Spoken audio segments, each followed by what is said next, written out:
Morpholepsis is term which is used when the whole body part is grown from the small fragment. Okay, from a single small part whole body is developing. For example, from a tail whole of the planaria is growing, then it is called as a morpholepsis. Okay, so bachi another term that is apimorpholepsis.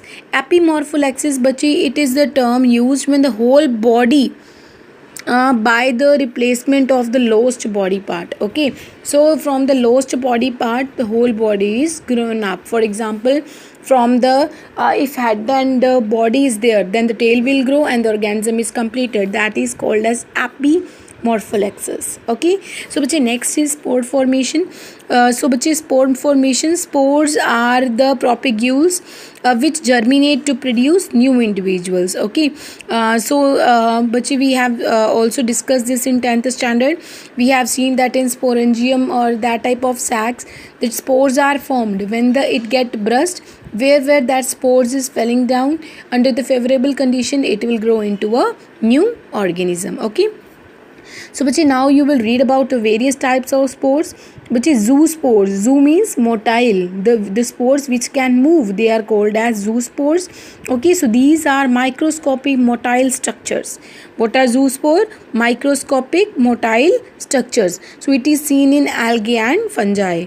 Okay, so next is sporangiospores, chlamydospores and conidia. Okay, so bache conidia is seen in penicillium.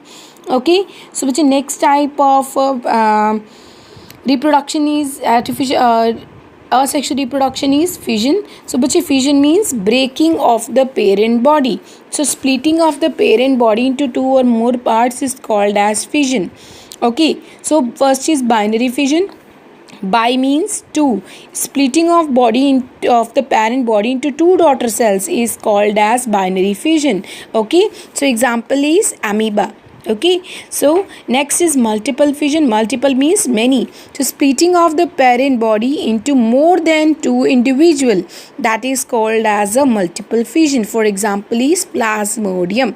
Okay, so next is budding. So bache budding is the formation of the daughter individual from a small projection. Okay, some small projection, that is called as a bud. So that process is called as a budding. Okay, so bache here you will discuss the two types of budding. Some buds are produced outside the body, for example in hydra.